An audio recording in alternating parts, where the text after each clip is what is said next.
नमस्कार दोस्तों। कहते हैं अगर किसी चीज को पूरी दिल से चाहो तो पूरी कायनात आपको उससे मिलाने की कोशिश में लग जाती है। ऐसा ही कुछ हो रहा था आईपीएस अफसर बनी गरिमा के साथ। गरिमा एक 24 साल की लड़की जिसके सपने आईपीएस बनने के थे, वर्दी पहनने के थे।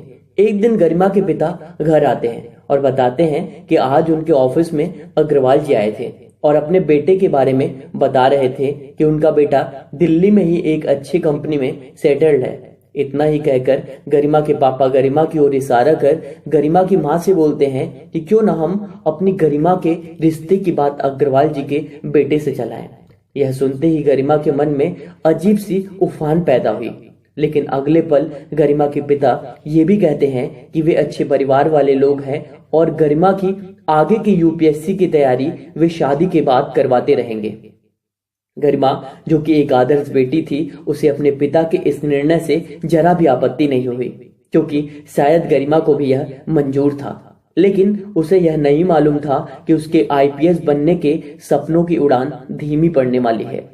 दरअसल गरिमा जो कि पहले ही ग्रेजुएट हो चुकी थी और खुद यूपीएससी की तैयारी इंटरनेट, किताबों एवं इत्यादि के माध्यम से कर रही थी, अब गरिमा की शादी आकाश जो कि अग्रवाल जी का बेटा था उससे फिक्स हो जाती है और एंगेजमेंट भी हो जाती है। सब कुछ अच्छा चल रहा होता है, लेकिन आकाश अपनी होने वाली वाइफ यानी कि गरिमा की आईपीएस की तैयारी से खुश नहीं रहता, क्योंकि उसको गरिमा के ऊपर शादी से पहले ही संदेह होने लगता है कि गरिमा का चाल चलन कुछ अच्छा नहीं है। और ये सब आकाश गरिमा के कॉल हिस्ट्री के आधार पर सोचता है। दरअसल गरिमा जो खुद से यूपीएससी की तैयारी कर रही होती हैं, उसका एक दोस्त योगेश जो कि दिल्ली में ही एक कोचिंग में पढ़कर यूपीएससी की तैयारी कर रहा होता है, उससे गरिमा की प्रतिदिन बातचीत होती रहती और ये बातचीत सिर्फ पढ़ाई वाले आधार पर होती। योगेश को भी पता था कि गरिमा खुद से तैयारी कर रही है, इसलिए वो गरिमा के पूछने पर उसकी तैयारी में मदद करता और आकाश को यह सब ठीक नहीं लगता। एक दिन शाम में गरिमा अपनी हिस्ट्री की किताबें पढ़ रही होती है कि तभी आकाश का मैसेज आता है कि मुझे ये शादी नहीं करनी। गरिमा मैसेज पढ़ परेशान हो जाती है और ये बात मम्मी पापा को बताती है। गरिमा के पिता अग्रवाल जी से बात करते हैं, लेकिन आज अग्रवाल जी के सुर बदले बदले से होते हैं। अग्रवाल जी गरिमा पर लगातार आरोप लगाते हुए कहते हैं कि आपकी बेटी के चाल चरित्र मेरे बेटे को पसंद नहीं और शादी के लिए मना कर देते हैं। अब गरिमा का बुरा हाल था। अभी नवंबर का महीना चल रहा था और शादी अप्रैल में फिक्स कर दी गई थी, लेकिन अचानक शादी टूटने पर गरिमा बिखर सी गई थी। यूपीएससी के प्री एग्जाम में महज 5 महीने बाकी थे, लेकिन इससे पहले गरिमा की इज्जत उछाल दी गई थी। सभी को पता चल गया था कि इसकी शादी इसके चाल चरित्र के कारण टूट गई है। योगेश जिससे गरिमा की पढ़ाई के बारे में लगातार बात होती थी, वो गरिमा को समझाता रहा कि तुम्हारा सपना आईपीएस बनने का है, बतौर एसपी, बतौर पुलिस कप्तान। तुम यह सोचो कि इससे बड़ी बड़ी समस्याएं तुम्हारे सामने आएंगी। अगर ऐसी टूटती रही तो उस जिले का क्या होगा जिसकी तुम पुलिस कप्तान होगी। ये शब्द गरिमा के दिल को छू जाते हैं और वह प्रण कर लेती है कि मुझे कोई कुछ भी कहे, कोई कुछ भी हो जाए, मुझे बनना तो आईपीएस ही है।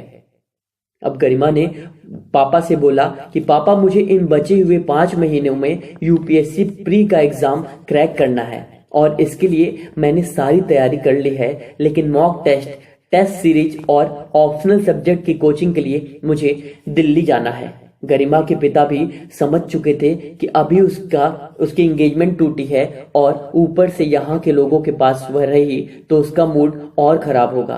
और अब गरिमा के पिता अपने भाई के घर जो दिल्ली में रहते थे, उनके यहाँ गरिमा के रुकने की बात कर लेते हैं और अब गरिमा अपने चाचा के घर दिल्ली चली आती है। लेकिन अभी भी एक शब्द उसके कानों में गूंज रहे थे, वह था चरित्रहीन। गरिमा ने अब यह ठान लिया था कि एक चरित्रहीन लड़की बनेगी तो आईपीएस ही। अब गरिमा एक कोचिंग में अपने ऑप्शनल सब्जेक्ट की तैयारी के लिए क्लास शुरू कर देती है और साथ ही मॉक टेस्ट यानी कि यूपीएससी के प्री एग्जाम के लिए टेस्ट सीरीज भी ज्वाइन कर लेती है।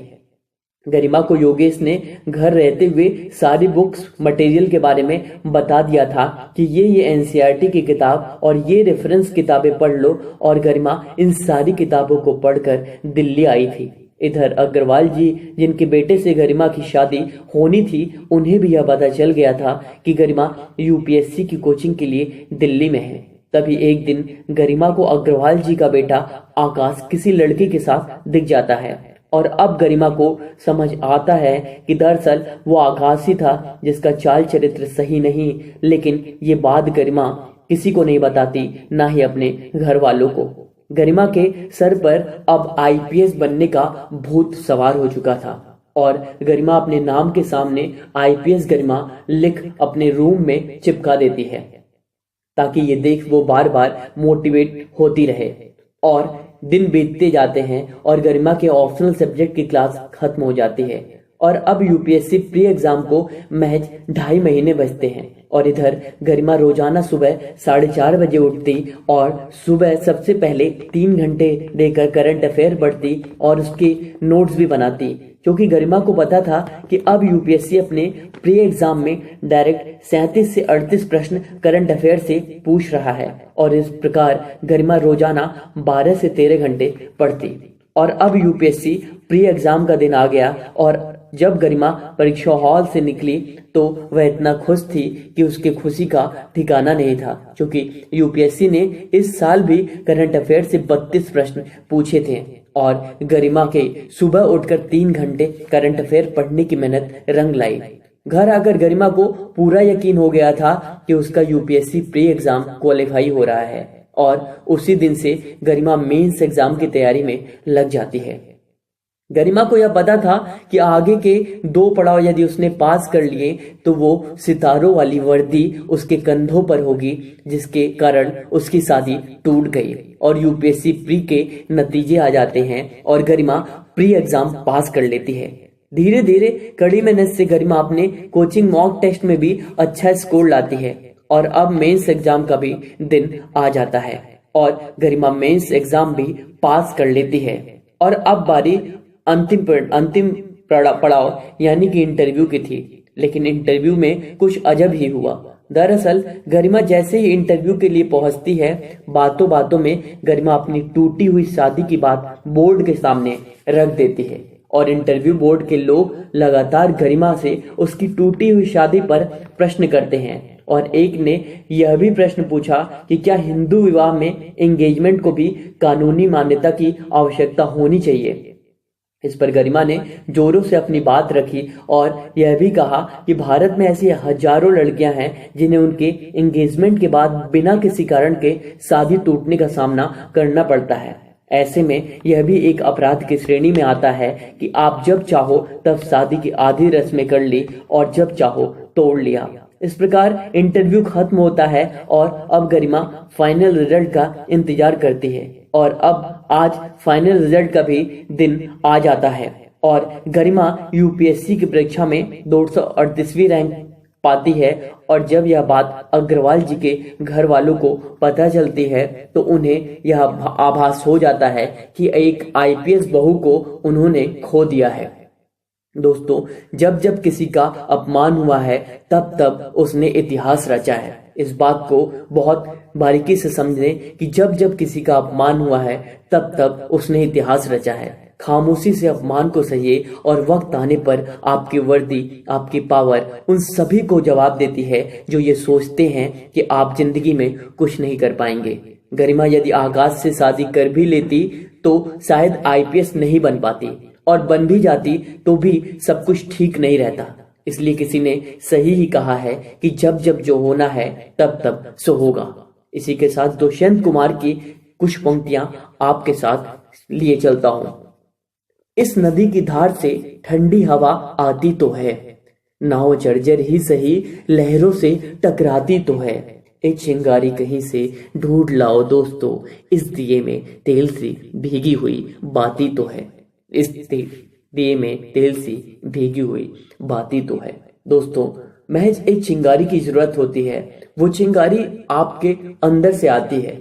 देखिए, मोटिवेशन आपको कहीं 2 मिनट 10 मिनट का मोटिवेशन आपको पूरी तैयारी में मोटिवेट नहीं कर सकता, बल्कि वो मोटिवेशन अंदर की चिंगारी, आपके अंदर की आग, वो मोटिवेशन होती है जिसे हर मिनट हर समय आप फील करते हो, और वही चिंगारी आपको परीक्षा पास कराती है। दोस्तों, खुद इस परीक्षा में लग जाएं और अंततः और आपके पास ये सफलता मिलेगी ही मिलेगी। वीडियो अच्छी लगी तो प्लीज अधिक से अधिक शेयर करें, लाइक का बटन दबा दें, कमेंट सेक्शन में बताएं कि कैसी लगी वीडियो, और अधिक से अधिक शेयर करें। चलिए, धन्यवाद। नमस्कार।